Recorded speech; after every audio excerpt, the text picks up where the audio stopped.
முதலமைச்சர் அண்ணன் தளபதி அவர்கள் தொடர்ந்து ஒன்றியத்திலே இருக்கக்கூடிய பாஜக ஆட்சியின் கொடுமைகளை, அவர்கள் தொடர்ந்து ஜனநாயகத்தை நசுக்க நினைக்கக்கூடிய அந்த பொழுதுகளில் அதற்கு எதிராக எழக்கூடிய முதல் குரலாக இருப்பது நம்முடைய முதலமைச்சர் அண்ணன் தளபதி அவர்களுடைய குரலாகத்தான் இருக்கிறது.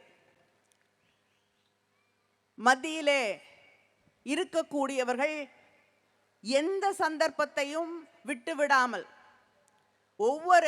அது ஒரு மசோதாவை கொண்டு வருவதாக இருக்கட்டும், அல்லது ஒரு திட்டத்தை கொண்டு வருவதாக இருக்கட்டும், அதில் அத்தனையும் மாநில உரிமைகளை, மாநில அடையாளங்களை அழிக்கக்கூடிய ஒவ்வொரு செயலையும் அதன் பின்னணியில் வைத்துச்சான் செய்கிறார்கள்.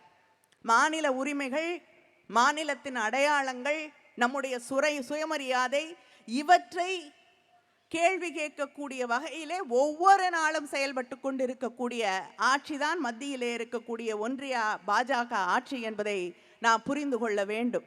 தமிழ்நாட்டை நம்முடைய முதலமைச்சர், நம்முடைய திராவிட முன்னேற்ற கழக ஆட்சி இன்னைக்கு இந்தியாவிலே பல வகைகளே, பல துறைகளிலே முன்னேறிய முதல் மாநிலமாக உருவாக்கி காட்டியிருக்கிறார்கள்.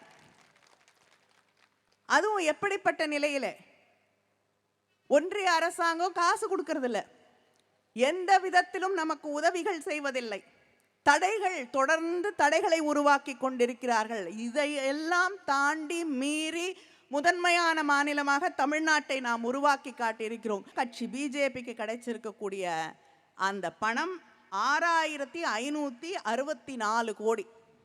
எவ்வளோ? 6564 கோடி. இந்தியாவில் இருக்கக்கூடிய மற்ற அத்தனை கட்சிகள் எல்லாத்தையும் சேர்த்து போட்டு பார்த்தீங்கன்னா கூட, தனியா இல்லை, எல்லா கட்சியும் சேர்த்து போட்டு பார்த்தீங்கன்னா கூட யாருக்கும் இந்த அளவுக்கு பணம் கிடைக்கல. இதை தவறு என்று நேற்று அவங்களுடைய நீதி, நேர்மை, நியாயம் தவறானது, செல்லாது, மக்களுக்கு எதிரானது என்று உச்சநீதிமன்றம் தீர்ப்பளித்திருக்கிறது.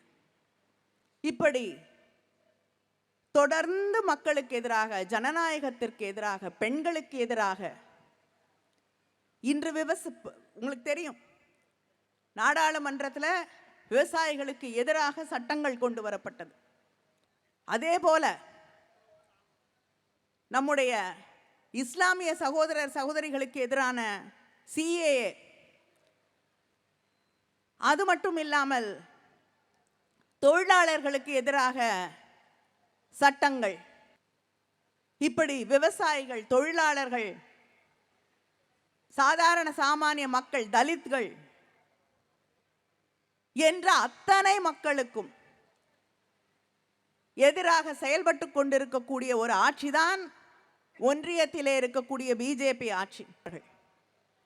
இப்படி பெரும்பான்மை மக்களுக்கு படிக்கக்கூடிய வாய்ப்புகளை பறிக்கக்கூடிய ஆட்சி, பெரும்பான்மையாக இருக்கக்கூடிய தலித்துகள், ஒதுக்கப்பட்டோர், ஒடுக்கப்பட்டோர், மலைவாழ் மக்கள், சிறுபான்மையின மக்கள் என்று அத்தனை பேருக்கும் எதிராக இருக்கக்கூடிய ஆட்சி மத்தியிலே இருக்கக்கூடிய ஒன்றிய பிஜேபி ஆட்சி. இந்த நாட்டின் இறையாண்மையை, அரசியல் சாசன சட்டத்தை, ஜனநாயகத்திலே நம்பிக்கை வைத்திருக்கக்கூடிய ஊடகங்களை கொஞ்சம் கொஞ்சமாக அழித்து கொண்டிருக்கக்கூடிய ஆட்சி, நம்முடைய பேச்சுரிமையை ஒவ்வொரு நாளும் சிதைத்து கொண்டிருக்கக்கூடிய ஆட்சி, பெண்களுடைய உரிமைகள், இளைஞர்களுடைய எதிர்காலம், இதை பற்றி கவலைப்படாமல் அதை அழித்து கொண்டிருக்கக்கூடிய ஆட்சி இன்று ஒன்றியத்திலே ஆட்சி செய்து கொண்டிருக்கக்கூடிய பிஜேபி ஆட்சி. நாம் ஒன்றை நினைவிலே வைத்துக் கொள்ள வேண்டும். இந்தியா கூட்டணி அங்கே ஒன்றியத்திலே ஆட்சி பொறுப்பிற்கு வர வேண்டும். எப்படி வரும்னு கேள்வி கேட்காதீங்க. எந்த மாநிலத்தை எடுத்தாலும், தமிழ்நாடாக இருக்கட்டும், கேரளாவாக இருக்கட்டும், கர்நாடகாவாக இருக்கட்டும், தெலுங்கானாவாக இருக்கட்டும், பஞ்சாபாக இருக்கட்டும், டெல்லியாக இருக்கட்டும், வெஸ்ட் பெங்காலாக இருக்கட்டும், இப்படி எத்தனையோ மாநிலங்கள் இந்த பாஜகவை தூக்கி எறிந்து விட்டது. இந்த நாடும் அவர்களை விரைவிலே தூக்கி எறியும். அதனால அந்த நாள் இந்தியா வெற்றி பெறக்கூடிய நாள் தான் இந்த நாடு, இந்திய நாடு வெற்றி பெறக்கூடிய நாள் என்பதை நினைவிலே வைத்துக் கொள்ளுங்கள்.